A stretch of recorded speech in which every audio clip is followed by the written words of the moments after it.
Hello everyone, this is Tom Fox and I'd like to welcome you to episode 31 of the FCPA Compliance and Ethics Report. In this episode I'm going to start a two-part episode in reviewing the FCPA enforcement actions in 2013. In this episode I'm going to talk about the corporate enforcement actions, and in episode 32, the next one, I'm going to talk about the individual enforcement actions. As always, we had a very significant year in FCPA enforcement. Here in the last 6 weeks or so, we've had several very significant enforcement actions that I think provide significant lessons learned for the compliance practitioner. But as with all years, each year has had its own ebb and flow, and we've had various actions throughout the year. The FCPA enforcement year in the corporate division started with the Parker Drilling and Ralph Lauren enforcement actions. Parker Drilling was a criminal action where a deferred prosecution agreement was entered into by the company. And it was most interesting because Parker Drilling was in many ways about as bad as it gets. Parker Drilling had one of the very few cases in FCPA enforcement where we had C-suite involvement in the bribery and corruption. Further, we had an outside counsel who was from a prominent international law firm propose and design the bribery scheme. Interestingly, none of these individuals were individually prosecuted, at least as yet. The statute of limitations may have run, or perhaps there are other reasons we don't know about. Nevertheless, the conduct itself was very bad. The conduct involved the bribery of tax court authorities in Nigeria to get lower tax rates for Parker Drilling's rigs. The conduct was very bad. Parker Drilling did not self-report. Nevertheless, Parker Drilling came out very well considering the facts of the case, and they came out very well for several reasons. And the very well is they had a $13 million fine and they have no compliance monitor. So how did they do this? Well, first and foremost, they engaged in extensive cooperation in the internal investigation with the Department of Justice. Their outside counsel was quite thorough, did a very good job of investigating it. They cooperated thoroughly with the Department of Justice. But the other thing they did was they hired a fellow named Dan Chapman as their CCO, their Chief Compliance Officer. Dan came from Baker Hughes, took over the reins at CCO at Parker Drilling, and instituted a really gold standard best practices compliance program for the company. This was during the pendency of the FCPA investigation. They did not wait until the end or near the end, and this paid off in dividends for Parker Drilling. It paid off in dividends for the following reason. They put together such a good gold-plated compliance program, obviously under the eye of the Department of Justice. The Department of Justice had confidence enough that Parker would continue its compliance efforts after the DPA was signed, and Parker did not have to have an external monitor. Generally, an external monitor is put in place when the Department of Justice does not have some degree of confidence that a company will follow what they've agreed to in the deferred prosecution agreement. But here, Parker Drilling was able to demonstrate a high degree of effort, enough to satisfy the department.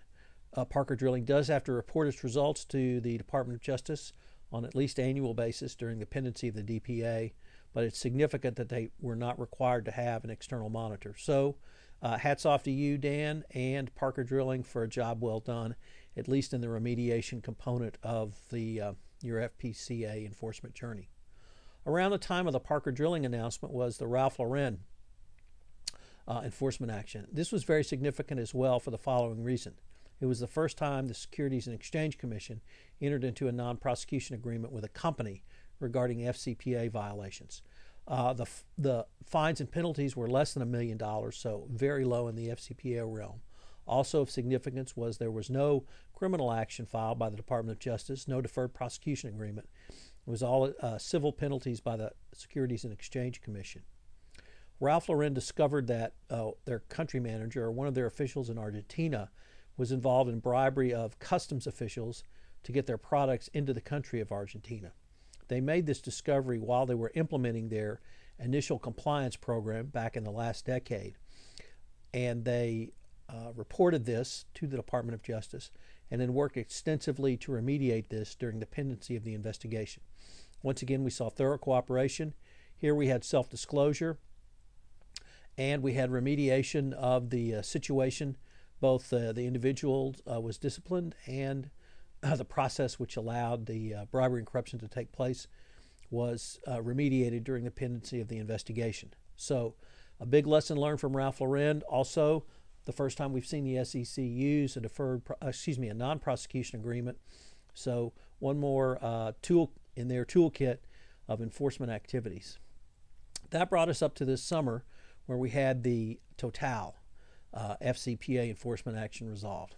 This was a long-standing FCPA investigation.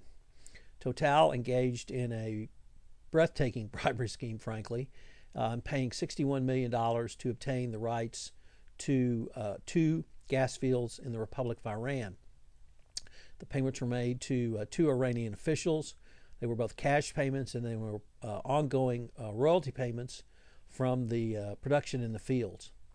There's several significant points to the Total investigation. The first is, for some years we had heard Total was fighting these charges. They didn't believe that the FCPA applied to them, and that they were going to aggressively defend themselves in this action. This led to perhaps a lack of cooperation in the Department of Justice investigation, for which they were penalized under the U.S. Sentencing Guidelines point scoring system. But more importantly was the jurisdictional issue. And it turned out that of the $61 million in bribes paid, $500,000 went through the U.S. banking system. There's a clear lesson here for any foreign company. Whether or not you're engaged in bribery and corruption, that's really not the point. The point is that if you're trying to avoid the jurisdiction of U.S. laws, if any of the money that you pay for a purpose which violates certainly the FCPA and perhaps other U.S. laws goes to the U.S. banking system, jurisdiction can attach. So we had a $500,000 payment of a $61 million pot. That was enough to obtain jurisdiction, and Total entered into a deferred prosecution agreement. As I indicated, that they were not given full credit for extensive cooperation, which leads, I think, to the inevitable conclusion that there was some lack of cooperation during the pendency of the investigation. Further, it's unclear as to the full nature of the remediation Total engaged in during the pendency of the investigation. I talked about Parker Drilling at some length and what they did in the remediation realm, but this led to Total having not one but 2 external monitors, one appointed by the Department of Justice, one by the Securities and Exchange Commission. At this point, I don't know if they are one person or not, but it's clear that the U.S. regulators had something less than the confidence they had with Parker Drilling in terms of Total fulfilling its obligations under the Deferred Prosecution Agreement. The monitors are to report to the DOJ and SEC respectively on an annual basis regarding Total's moving forward, and this is something that I think bears watching. The other factor to note here is there was no self-disclosure by Total. It's unclear how the Department of Justice, this information came to the Department of Justice. Nevertheless, I think the clear message is, once again, if you have a serious FCPA problem, it's always better to self-disclose. We can have a discussion about self-disclosure, but that's probably the subject of an entire podcast in and of itself. Nevertheless, I think it's important that Total did not self-report. There was some period of time where they did not engage in extensive cooperation, and they were penalized to the extent they did not receive reductions for either self-disclosure or cooperation. So some pretty significant lessons learned.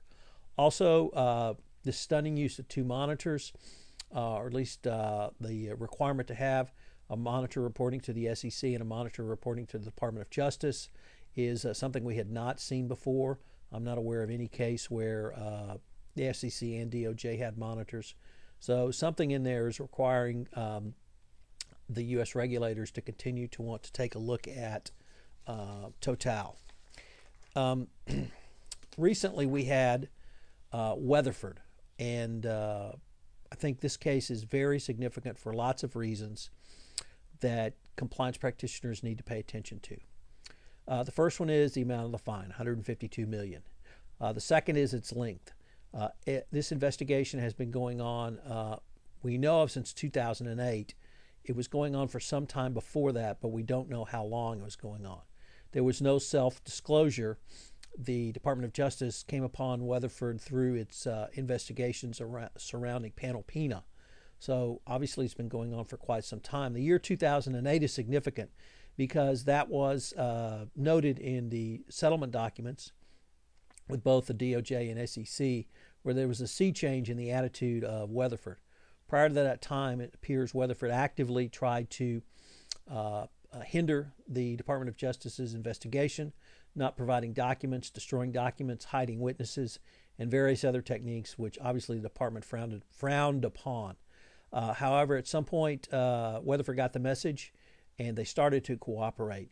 And that led to a fairly dramatic turnaround that I think is worth mentioning or merits mentioning. The first one is they brought in a well-respected former DOJer to run their compliance program. Amazingly enough, Weatherford, a multi-billion-dollar company in the energy industry prior to 2008, did not have a chief compliance officer. They had some semblance of something, but they didn't have a chief compliance officer. And the guy they brought in was Billy Jacobson. They did not hire Billy Jacobson directly from the Department of Justice. He'd gone into private practice. And they did not, I think, buy a name, and I don't think that's what got them the credit. I wrote about this, and some commentators said, some people commented that, all you have to do is hire an ex-DOJ person. That's not the case at all. The case is that Billy Jacobson came in and completely turned around the compliance function. They've hired they hired at least 38 compliance professionals. They have an extremely expanded compliance budget. Billy Jacobson reports directly to the CEO of the company. He sits on the company's executive board. He's got a seat at the table. He's got the power. He's got the resources, and has created a first-class compliance program. If you've ever heard any Weatherford compliance professionals speak at any conferences, you understand the depth of their commitment now to compliance. You understand the depth of the experience and talent they have. They have a large number of, unfortunately, what I think are younger people, meaning under 50, who are very knowledgeable about compliance, who have grown up in a company dedicated to compliance and willing to spend the money and resources on compliance. So they did make a comeback. They did put a best practices program in place. They are required to have a corporate monitor, but interestingly, the corporate monitor is only required to be report to the Department of Justice for 1/2 of the length of the deferred prosecution agreement. The DPA itself is a 3-year DPA, but the corporate monitor is only there for 18 months. So this, I think, was one of the first times we've seen a corporate monitor less than the full length of the DPA, indicating that the Department of Justice has some level of comfort with what Weatherford is doing. So once again, a clear lesson learned that cooperation is critical. Weatherford lost credit because prior to 2008, they did not cooperate with the Department of Justice. Weatherford got significant credit, I think, for putting a gold standard, first-class program in place with many, many talented people dedicated to compliance. So kudos to Weatherford, and finally for resolving this. I should also note that there was a $100 million fine on top of the $152. That $100 million related to the oil for food embargo. There was bribery and corruption involving that, but it was localized to that law, not to the FCPA. So I don't include that in the overall penalty, although Weatherford did crack the top 10 with their $152 million fine. Earlier this fall, we had two interesting corporate compliance enforcement actions. The first with the Stryker Corporation and the second with the Diebold Corporation. They were interesting for the kind of dramatic split they had. Diebold did not self-report. Diebold has a criminal enforcement action against it, and Diebold has to have a monitor for the full 3 years. Stryker, on the other hand, apparently did self-disclose, did cooperate extensively throughout their investigation. They did not sustain a criminal enforcement action, but a civil matter. So there's no DPA. It was a civil complaint with the SEC. So whatever, there was a significant difference in the two, and I think that the clear lesson is for the compliance practitioner, if you self-disclose, if you extensively cooperate with the Department of Justice, if you remediate during the pendency of the investigation to the satisfaction of the DOJ, it can go a long way towards not having a deferred prosecution agreement, and that means not having a corporate monitor. Stryker is a firm example of this, and a firm example in contrast to Diebold, which came out at around the same time. This week we had an enforcement action against a company called Billfinger SE. Billfinger SE is a German company, and they were involved with a U.S. company called Willbros, who have a well-known enforcement action against them. Willbros is a construction company in the energy space, and Billfinger was in a joint venture with Willbros. Once again, Billfinger is a German company, but because they were in a joint venture with a U.S. company, certainly jurisdiction attached, even though they were a junior partner in the joint venture. So, clear message here. If you're a foreign company and you engage in a joint venture, or indeed if you're any company engaging in a joint venture, you better know who your partners are, because if your partner engages in bribery and corruption, you can be prosecuted under the FCPA. Billfinger was a part of the ongoing bribery and corruption, so that step was clearly in there. But I think the overall message should be, if you're a joint venture partner, even if you're a minority joint venture partner, then you run the risk of an FCPA violation and enforcement action. So that came out this week. The Willbros action is quite an old action. We had an individual enforcement action against an ex-Willbros employee this year that I'll talk about in the next episode of this FCPA Compliance and Ethics Report. And then I'd like to end with the enforcement action against DAP Partners. This was the first action against an investment bank. 3 of the individuals who worked there, apparently 1 partner and 2 employees, engaged in bribery and corruption of a Venezuelan bank official. They bribed her so that they could secure deals with Venezuelan bonds and other financial instruments. This was the first, as I said, enforcement action against an investment bank. We do not know the results of the enforcement action against the company as yet. However, the 3 individuals named, indicted, and the Venezuelan bank official have all pled guilty. So there could well be an enforcement action against DAP Partners. The significance for investment banks is, obviously this is the first one, but it clearly means the Department of Justice is looking at your industry. So it's something to be aware of. The key points are, if I could reiterate, 1, if you have an FCPA potential violation, it's a serious violation, you need to self-disclose this to the U.S. government. I don't think if it's a small violation that you can remediate and take care of, you may not need to self-disclose. But if it's a serious violation, you need to self-disclose it. You need to report to the Department of Justice, and then you need to extensively investigate and cooperate in your investigation with the Department of Justice, provide witnesses, provide documents, go in the direction the department may want you to go in terms of your investigation. Also, the other key is remediate, remediate, remediate. You must remediate during the pendency of your investigation. If you'll remember Paul McNulty's 3 maxims that he would ask: what did you do to prevent it? What did you do to detect it? But I would say the most important is, what did you do after you found out about it? Did you self-disclose? Did you cooperate with the government? And did you remediate it? Do not wait until some point during your investigation to begin your remediation. Begin immediately. Parker Drilling is the prime example of this. They got the very low end of a range of fines when the conduct was, frankly, about as bad as it gets. Short of carrying bags of cash across the border, Parker Drilling was it in terms of being bad. So that's a quick wrap-up of FCPA Enforcement Actions Corporate Division for 2013.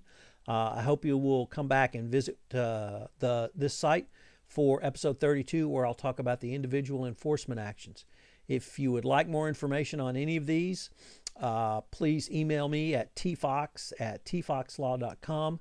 Next week, I'm publishing an ebook where I give the FCPA 2013 enforcement year in review. It will be available initially exclusively on the website corporatecomplianceinsights.com. So I'd like to thank Maurice Gilbert for making this available. You can download it.